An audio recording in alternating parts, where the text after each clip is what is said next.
Good morning and welcome to Caring for Me, Caring for You, a thought and a prayer for the week. This coming week is going to be a very special one, and I give great thanks for it. And I want to share a bit about it because it's about caregiving and it's about each and every one of us on our journey in the world of family caregiving. And equally, our series from the book Peace Be Still, the prayer for today, appreciation, appreciation. Wherever in the world, and I've been doing this now for nearly 30 years, I've been privileged to be involved in what I recall the ministry of family caregiving. It is something for which I am endlessly, endlessly grateful. But wherever in the world I go to speak, to talk, to participate, I always begin the same way. I've come to say the two words that family caregivers rarely, if ever, hear. So if you don't remember anything else I say, please listen up. Thank you. Thank you. Thank you. You are the backbone of the world's healthcare system. And this week, actually just yesterday, I got a copy of it. AARP and the National Alliance for Caregiving, two extraordinary pillars in the world of caregiving and family caregiving, particularly, came out with a new study. And it's nothing but just more wonderful and overwhelming. For the last perhaps 10 years, we've been saying that the number of family caregivers in America are 53 million. Well, listen up. We've had a huge increase, and the new proper figure is 63 million family caregivers in America. I'm talking now adult caregivers. This means 1 in 4 is a family caregiver. That's just huge. And it also shows that there's been so much work by so many people who have been blessed, as I have been blessed, to feel called to focus on this issue, to name it, to say, yes, you're a family caregiver. You're not just doing something you're stuck with. It's not something you're being imposed upon. It's not something you feel guilty that you have to do. All of those things may come in, but there's a name for what you're doing. You are a family caregiver, and so am I. And of course, that always takes us back to Rosalind Carter's very famous statement. And that's a bit of New York you're hearing right there. We'll just let it go by. In life, there are really only 4 types of people. There are those of us who are family caregivers today. I'm one, and many of you I know are. There are those of us who have been family caregivers. There are others of us who will be family caregivers. And again, like myself, there are those of us who will be cared for during the strokes, during the hip replacement, during the post polio. There were wonderful people who cared for me. And so caregiving is become something that has increased so much. And thanks to the wonderful, wonderful people that we have known in Washington, D.C., many of whom are being treated horribly presently. And I'm not going to belabor that point. I want you to remember that a great deal has been done positively in Washington by a lot of wonderful people, and the insanity that's going on there. There's a famous passage in the Bible that you see it again and again. And when I think of Washington right now, there's only one passage that comes to my mind. And it came to pass. And it came to pass. They've had their moment. They've done a huge bit of destruction. But we will overcome. Sing that song. We will prevail. And many people are doing wonderful things. However, in this particular moment, there is a great need for people to stand up and take action in the world of family caregiving, because so much of the safety net that was designed, in fact, in 2022, AARP came out with a brilliant report entitled Valuing the Invaluable, in which it stated that the value of the family caregiver in America, at that time 53 million, was valued at 600 billion US dollars. Well, immediately the government stepped in, foundations stepped in. People said, we have to do more.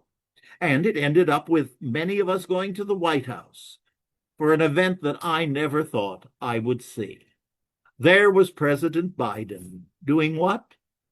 Telling his caregiving story, and a powerful one it is. And then he sat down and he signed some 360 executive orders. Now, many of those have been lost. Many of those have been discontinued. Many of them have just fallen aside because of the insanity of the present regime. But it doesn't mean they're lost. People are hanging on to those things, and they will be there. It's going to take time to restructure. It's going to take time to revise. We're going to take time to reignite. But the flame has not gone out, because you know where it is. It's in you and it's in me. And we care. That's why we're caregivers. So presently, we have to rethink. It's the way I look at it. And while I was in Asia earlier this year, I was working with the Sahaja Bali Foundation, something that Donnie and I had the privilege of starting with a group of wonderful Indonesians, dealing with bringing caregiving into places where the social determinants of health and the technological isolation is enormous. We had two enormous challenges and an archipelago of 6,000 islands, but the pilot is happening. And as part of that, I retaped a series that I have done many, many times before, but I wanted to do one complete taping, and taping it in Bali was great fun. And so with my team, we taped You Are Not Alone, Yana 2025. And then I received a letter, an invitation from the president, actually the CEO of the Tannenbaum Center for Interreligious Understanding. They have a corporate program. Corporations who have invited the Tannenbaum organization to come in and discuss within the corporation interreligious understanding for people of all faiths and people of no faith. And it has been an enormously successful program. Well, they wrote and asked me if I would come and talk about family caregiving. And I've always had in mind a very specific, a very simple program, and I've done it many times in corporations. But now more than ever, the corporations need to stand up and be counted, because the safety nets that we have all enjoyed are disappearing. They're gone. And we need to care for one another.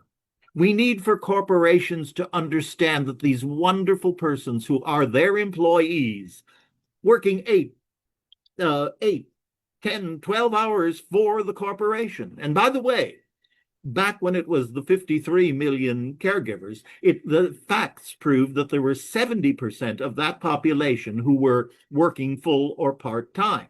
So they don't have time to go someplace else to get education, resources, and support, but it can be done within the corporation.